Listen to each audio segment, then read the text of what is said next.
Good morning, students. It's our lecture number 20. In our previous lecture, we have learned about Henry's law. Henry's law explains the solubility of gas in liquid solvent. According to Henry's law, the solubility of a gas is directly proportional to the partial pressure of this gas molecules.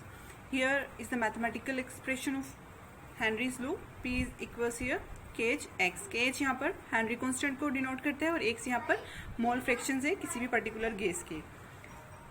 As you know, at constant pressure, if we increase temperature, then solubility of gas decrease in liquid. अगर आप pressure को constant रखकर temperature increase करते जाते हो तो solubility जो है वो डिक्रीज होगी. सेम इसी तरह अगर आप इस इक्वेशन पर कॉन्सेंट्रेट करें तो अगर आपने प्रेशर को कांस्टेंट रखा हुआ है, आप हेनरी कांस्टेंट और मोल फ्रैक्शन के बीच में रिलेशन निकालते हो तो ये रिलेशन निकल कर आता है mole fraction inversely proportional to the Henry constant. It means कि अगर आप हेनरी कांस्टेंट की वैल्यू को कम करते जाओगे तो मोल फ्रैक्शन यानी सॉल्युबिलिटी जो है गैस की वो बढ़ती जाएगी, और अगर आप हेनरी कांस्टेंट को बढ़ाते जाओगे तो सॉल्युबिलिटी जो है वो डिक्रीज होती जाएगी. तो हम कह सकते हैं कि जब टेम्परेचर बढ़ाने पर भी सॉल्युबिलिटी डिक्रीज हो रही है और हेनरी कांस्टेंट की वैल्यू बढ़ते जाने पर भी सॉल्युबिलिटी डिक्रीज हो रही है, तो हम कह सकते हैं कि टेम्परेचर डायरेक्टली प्रोपोर्शनल होगा हेनरी कांस्टेंट के. Therefore, each gas has different kh value. Henry constant के लिए हर एक गैस का डिफरेंट kh वैल्यू होता है एट डिफरेंट टेम्परेचर. जैसे आप इस टेबल में देख सकते हैं, यहाँ पर नाइट्रोजन गैस के लिए आपने टेम्परेचर कम दिया तो हेनरी कांस्टेंट की वैल्यू 76.48 निकल कर आती है, और जैसे आपने टेम्परेचर बढ़ाया तो हेनरी कांस्टेंट की वैल्यू भी बढ़ती जा रही है. तो यानी कि जैसे जैसे आप टेम्परेचर बढ़ाते जाओगे हेनरी कांस्टेंट भी बढ़ता जाएगा, यानी गैस की सॉल्युबिलिटी जो है वो कम होती जाएगी. सेम ऐसा ही O2 के लिए है. So by observing this table, it is observed that at high temperature, higher the value of kh at a given pressure and lower is the solubility of gas in liquid. Due to this reason, aquatic species are more comfortable in cold water rather than in warm water. Here are some applications of Henry's law. To increase the solubility of CO2 in soft drinks, as you know, the bottle is sealed under high pressure.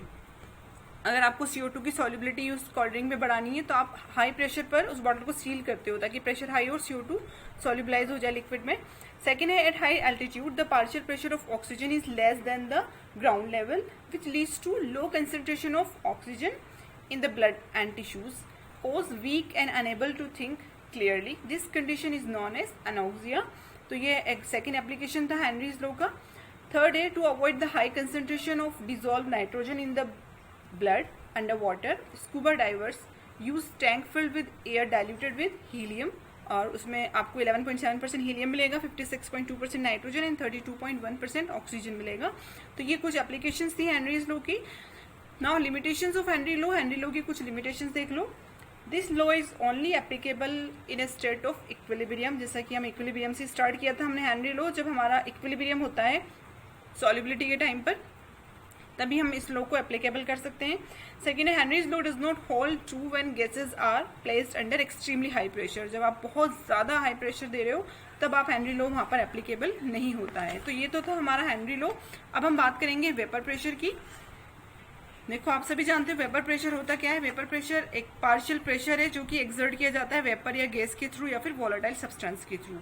Partial pressure exerted by any vapor or gas on the surface of liquid or solution at equilibrium condition is known as vapor pressure.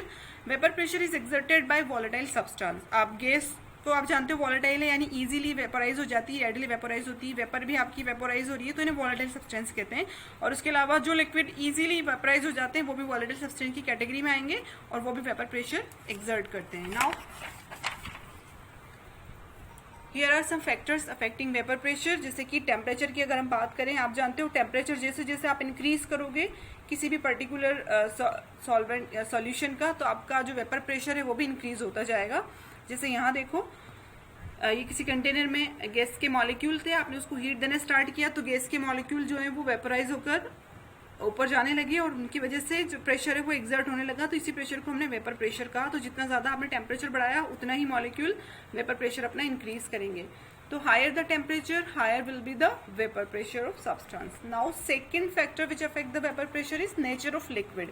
When intermolecular force of attraction is weak then vapour pressure exerted by liquid will be higher. अब देखो कैसे intermolecular force, यानी कि अगर हम बात करें ethanol की, तो इथेनॉल के मॉलिक्यूल अगर एक बहुत सारे मॉलिक्यूल इथेनॉल के एक कंटेनर में है, तो उनके बीच में आप जानते हो डिफरेंट मॉलिक्यूल हाइड्रोजन बॉन्डिंग करेंगे, तो हाइड्रोजन बॉन्डिंग की वजह से उनके बीच में एक particular force of attraction generate होगा, जिसकी वजह से वो आप वेपोराइज अगर उन्हें करना चाहोगे तो वो वेपोराइज ना होकर अपना वेपर प्रेशर नहीं बना पाएंगे। तो अगर हम बात करें इथेनॉल की, इथेनॉल मॉलिक्यूल है hydrogen bonding between them which lead lower vapour pressure. Obviously उनका वेपर प्रेशर जो है वो लोअर होगा, क्योंकि मॉलिक्यूल आपस में हाइड्रोजन बॉन्डिंग से बाउंडेड है। एंड अगर हम बात करें ईथर की, तो ether molecule don't have hydrogen bond. जैसे कि आप ईथर का अगर मॉलिक्यूलर फॉर्मूला देखो हाइड्रोजन बॉन्डिंग की, यहाँ पर हमें कोई पॉसिबिलिटी नजर नहीं आ रही है, तो फिर क्या होगा कि वो वेपोराइज इजीली हो जाएंगे। हाइड्रोजन बॉन्डिंग नहीं है, मॉलिक्यूल्स आपस में फोर्स ऑफ अट्रैक्शन नहीं रख रहे, तो वो आसानी से वेपोराइज होंगे and generate high vapour pressure. तो ये तो था nature of liquid, how it does affect the vapour pressure. Now third is boiling point.